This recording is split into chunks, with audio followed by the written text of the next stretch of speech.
All right, Kenman here, and a recent knife purchase has inspired a themed video. It's fixed blade time. Let's go. Before we start, I'm not sponsored by anyone. I purchase everything at retail price, and I do these videos because I love discussing knives and sharing info and ideas with others. If you have any questions or thoughts, please feel free to comment below.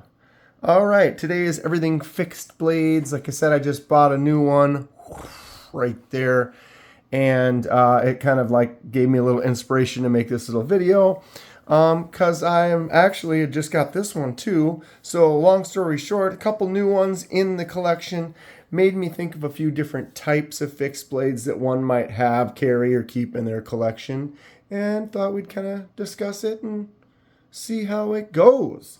All right, well, here's my display. I'm going to put them aside. Like I said, I kind of grabbed specific ones that kind of fit specific purposes and thought we'd kind of talk about all of them. This was Kenman's first ever fixed blade. I won this at a carnival in who knows how long ago. It was one of those, you throw a dart into balloons, and if you hit so many balloons, whatever. This was the knife that I won, and young Kenman would run around and play with this and clearly focus.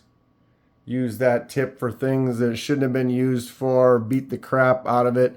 And then it sat in my parents' in a box under my bed in my bedroom at my parents' house for like 20 years.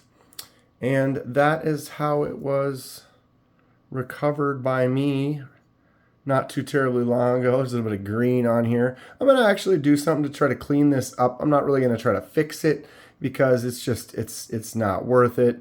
It's cool. It's got some brass and wood.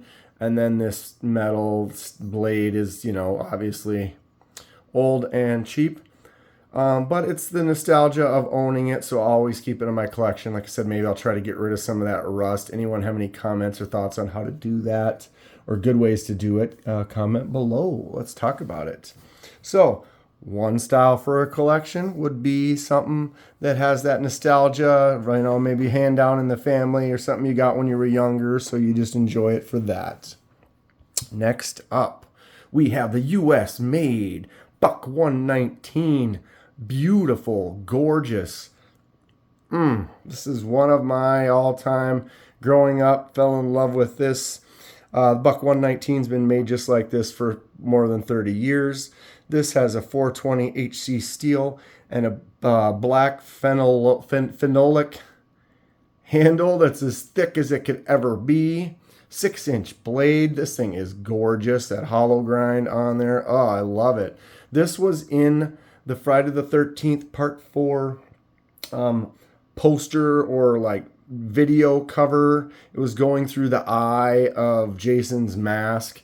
And ever since then, I've always loved this knife, wanted this knife. I got it, not too terribly a few years ago. But growing up, always loved it.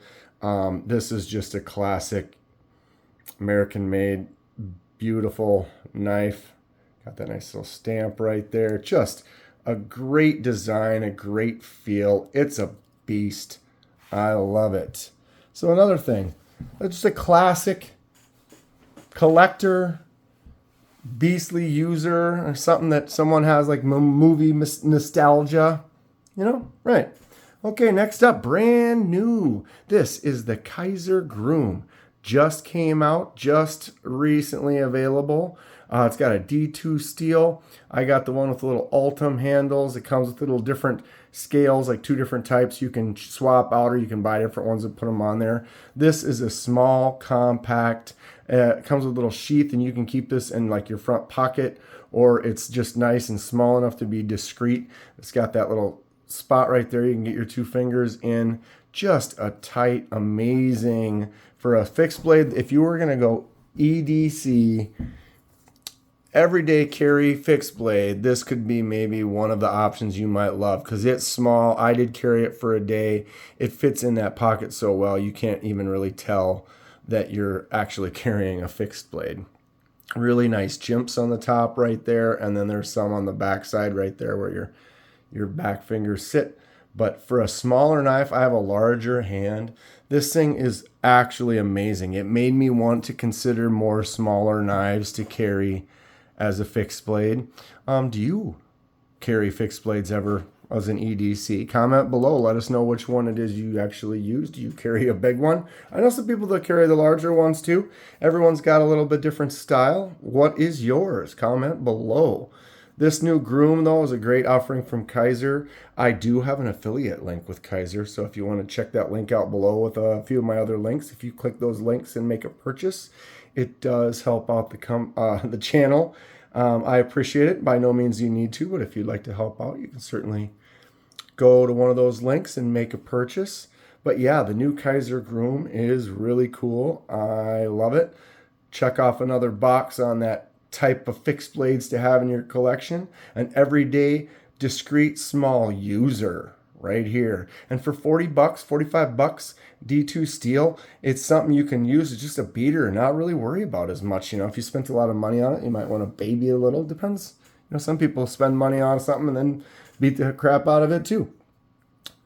It's great. Next up, we'll continue with the smaller ones. This is a handmade Lithuanian, the Baltic Blades Angus. Oh, this is kind of more of what they call like a scalpel fixed blade. Obviously, it's very small, very discreet.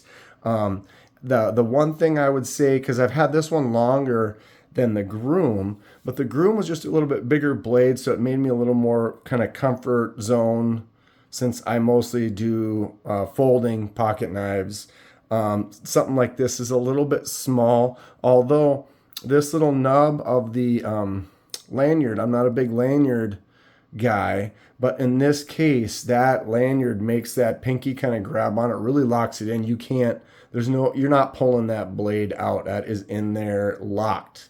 Feels really nice. So if you want something that's small, you're going to be doing some work, this might be a great offering. This is a handmade, fantastic looking blade, N690 steel. And like I said, it's Lithuanian. Guy who makes these is really cool, and just has a lot of cool and interesting unique handmade items. Check out Baltic Blades. But if you're looking for like a scalpel style fixed blade, something that might even be smaller than that last one we were looking at, but you do want to have something that you can open up your boxes or your packages or letters or whatever it may be, this could be a really good offering. Very small, yet it packs kind of a punch for that size. I still feel like you can get a lot of work done with it. Okay, we are moving through what I have for us today. Do you like these types of videos? Who likes fixed blades? Hit that like button if you do. Subscribe if you'd like to see more.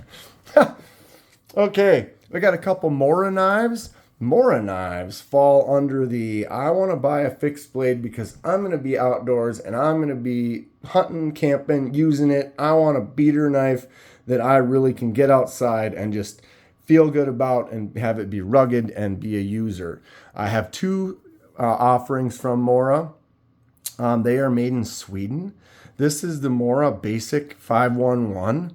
Very nice, clean feel, good shape in the hand. It's got a carbon steel to it and like this poly kind of plastic molded handle. This one, the blade actually stops. It's not a full tang. The blade stops about right there, but it still packs a pretty good punch. If you needed to put this on some wood and hammer it to split, it is a strong user. If you're sitting around camp and you want to whittle and carve up some things, this is a nice little whittling knife.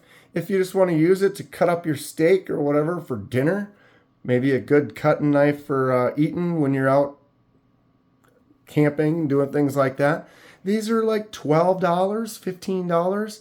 Excellent user. I mean, you can really beat it up. And when you get these right out of the box, you can take a piece of paper and just whoosh, whoosh, whoosh, whoosh. They just cut like crazy. It's got a Scandi grind on it that just, it goes through paper like butter. Fun knife. inexpensive, and I wouldn't feel uncomfortable taking this camping and using it and beating on it and enjoying it. And like I said, you beat on it, and if you were to actually damage or break it, well, buy another one. $15. The Mora 511.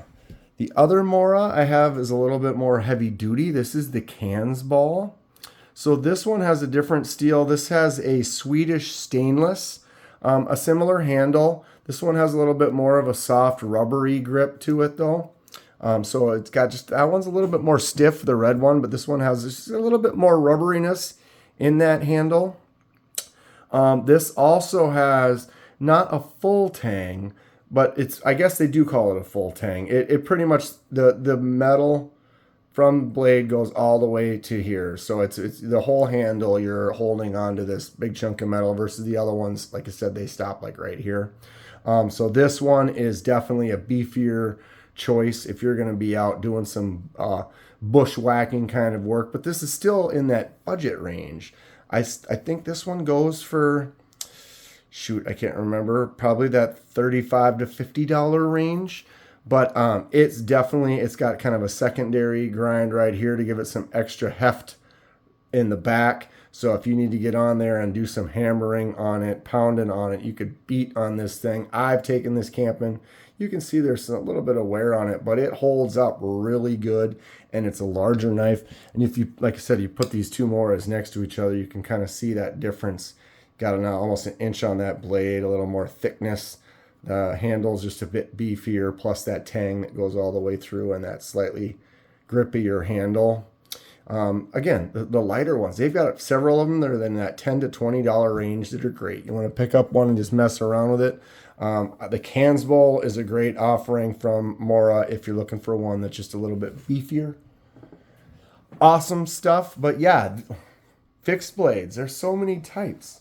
This last one now. This is the one that I just got. I actually had it for a few weeks. I got a box from Mr. Eddie. He has an amazing collection of knives and sent me some to check out. And one of them he also makes knives. And this is one that he made. And isn't it gorgeous? So this is a full-size fixed blade, handmade in the USA from Mr. Eddie. I have a link down in the description to his Instagram. He does have some other types of knives for sale if you want to go check that link out and find something cool. He's got some great prices on these unique, one-of-a-kind, handmade in the USA. Tell you what, this one doesn't actually have a name yet, so this particular model he's working on a few others that are the same style, maybe different handle materials, but the same kind of basic shape. So it is unnamed. If you want to comment below what you think the name of this knife could be. I've had a few people make some comments regarding like the honeycomb, or it's kind of like a snake skin or a honey type of a thing. But you got to remember, he did make a few more of this particular model that don't have a honeycomb scale. That's a different pattern on it. So yeah, I could call this one an individual name, and it could involve that. But he does have some others that are like this that, you know, that honeycomb type name might not fit the same with. But yeah, if you got any cool ideas for names for this, comment below.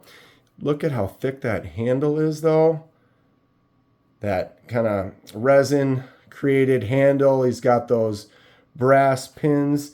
It's got an 80 CRV2 blade, and then he's shaped it. Obviously, this is that full tang that I was talking about before. See how the blade, that steel goes all the way through. The whole length of this knife is part of that knife.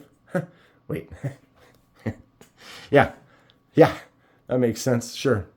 But yeah, it's just thick too, all the way in. But what you can also see is these extra little moon kind of dents and bumps. Those are unique. So he kind of basically shaped this and then went back in and then pounded those extra little dents and dings, giving it this interesting, unique kind of look that no others will actually look like. Got a little spot for sharpening right there.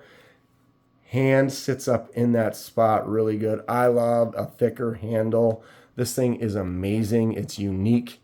I like the way that this little divot kind of rides up just a little bit. When I put my thumb in here, it goes right up and meets that little ridge, and it's home. It is home. But man, I'm so glad I picked this up from Mr. Eddie. It was just in the box he sent me of stuff to look at, but I asked him almost right away. I said, yeah, so that one that you made, sell that to me. And yep, bought it. Here it is. Glad to have it in my collection. Really enjoying the fixed blades. Let's go ahead and get all ones I just showed out just to kind of put them next to each other. I do have one more to show actually though. So let's say you are not much of a fixed blade guy, but you do want something that's got that comfort of that fixed blade. Well, you got your folding artisan cutlery proponent. This beast right here can be folded up and put in your pocket. Oof. Deployed for a massive look. Look at this hog. But look at that. So you got a nice folding knife. You can get that in your pocket. You got a clip right there. But Dan, we were talking about fixed blades. Well, in this case, the artisan cutlery proponent comes with this pin. And if you screw this pin in here, it is now essentially a fixed blade. That pin went all the way through. That blade cannot fold up. So now I have a non-folding, folding fixed blade. Here's a video for it up here. Check it out. Oh, what do we think about that? Is that the style you want? Our artisan cutlery makes some crazy stuff. But yes, this fixed blade right here. Check out Mr. Eddie on his Instagram. That link's in the description. Maybe get yourself a fixed blade. Stay sharp. I'll see you soon.